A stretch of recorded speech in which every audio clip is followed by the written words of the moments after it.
So we've had a very interesting week this past week for silver, gold, the world, everything.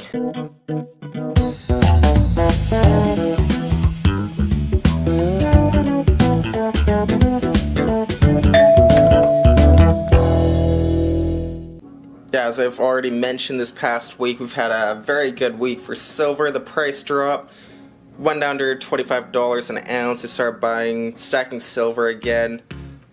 Got some more silver shot to pour for later, things like that.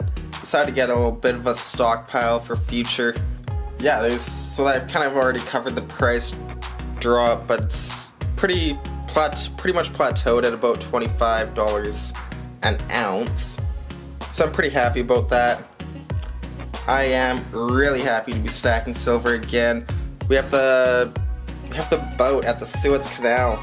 Can't remember the name of the boat, but yeah, got jammed up traffic for just shipping, international shipping. Like something like 10% of the world's goods go through that canal, and it's blocking it.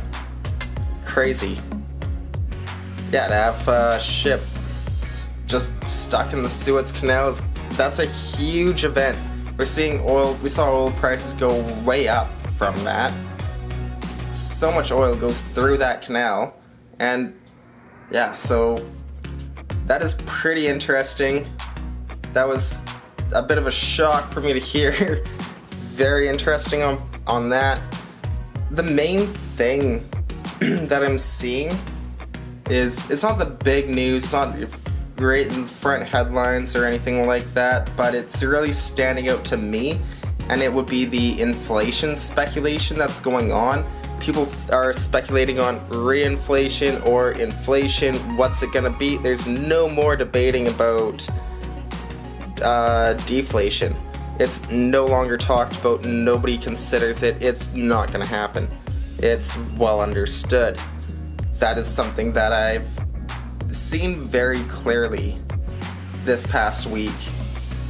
There's no, oh well, things go into lockdown. That I heard that a bit way longer than I should have, but for me, if you don't get deflation with as much uncertainty as we've had in 2020, yeah, there's a lot of money being printed, that's why we didn't get deflation, but when there's that much uncertainty, there should be deflation, and the fact that there isn't deflation when that many people are losing their jobs, there's that much less currency circulating. There doesn't need to be if you just keep printing new currency to go into the same pockets as the old currency went to. Just kind of my thoughts and opinions on it. I am not a financial advisor. I do see what is happening in reality right now. I do see I do pay attention to the business news. I do pay attention to the trends. Not that I don't really buy into the trends, but it's good to know where things are, where things happening, where things are going, what the trends are today, even if you're not buying or investing or anything based on those trends. And one thing that I think really isn't talked about with inflation, I have my hedge, I've speculated and I have my hedge and everything like that. Silver's kind of a speculative hedge. It's really more speculation to me and my strategy, the way I use it.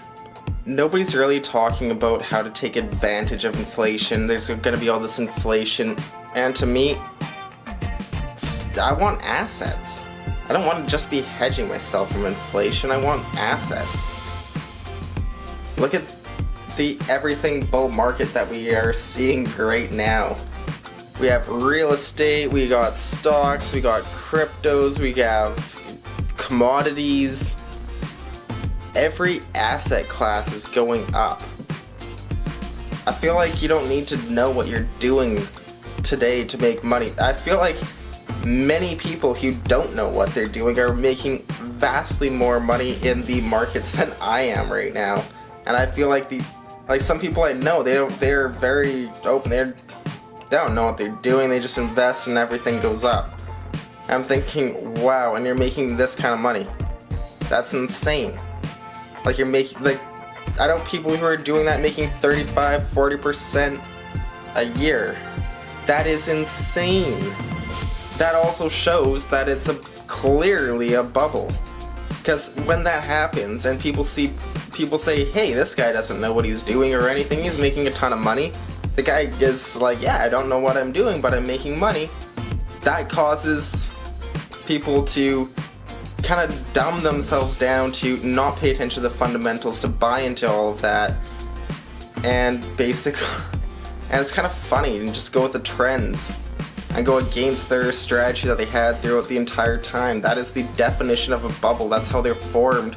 And if you see someone who you don't think is as smart as you in that aspect of life doing much better than you, investing or something like that, now they're like that aspect of life, you think you're just generally more intelligent. They don't think they're very intelligent, and they're making a ton of money in it. That causes you to want to invest into it. That's how bubbles are formed. I always need to stick to my strategy, and I find that's just, yeah, I'll miss out on making a bit more money here, a bit more money there, but I find if I stick to my strategy, I'll be making good money, and that's all that matters. If we make good money for like a good ROI, return on investment, for 10 plus years, wow, that's gonna change your life. That's definitely gonna change your life. You have a nice, well-diversified portfolio. Like, let's say you're buying 15 to 20 stocks or something like that. You have your hedge, you have some real estate, maybe you dabble in some cryptos on the side. I'm not a fan of cryptos myself, but I fully respect people who say, you know what, if I have 1%, 2% of my portfolio in it, things like that, let it go for the ride. As long as you know what you're doing, you're honest with yourself, to me that's perfectly fine. You can see it as gambling and still do it, that's fine. I like poker nights every once in a while, but I call it as I see it. If I'm going to gamble, I'm going to go to a poker night. I'm not going to be investing in cryptos myself.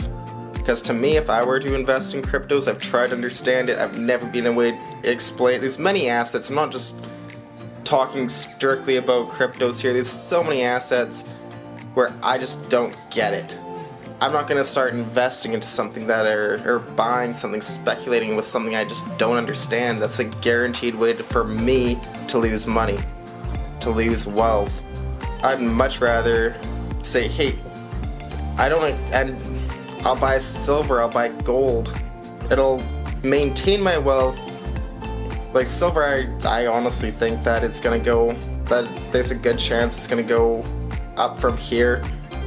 I don't think it's gonna be overnight though. I don't think it's gonna be tomorrow. I actually think there's a good chance as the economy recovers, the price of the metals is gonna go down. But then as the economy overheats, which I'm really anticipating, the price of the metals goes up. That is really kind of the way I see the future going. Because when you have all these jobs coming back, people are going to be positive about that. They're going to be happy. They want all this to be over with. They're telling themselves the end is going to be here pretty soon. So, yeah, with that being said, there's this bias they keep hearing about how the end of the pandemic's here, things are going to get back to normal. And it's like, if the Federal Reserve says something enough, people are eventually gonna believe it. That's just like with everything.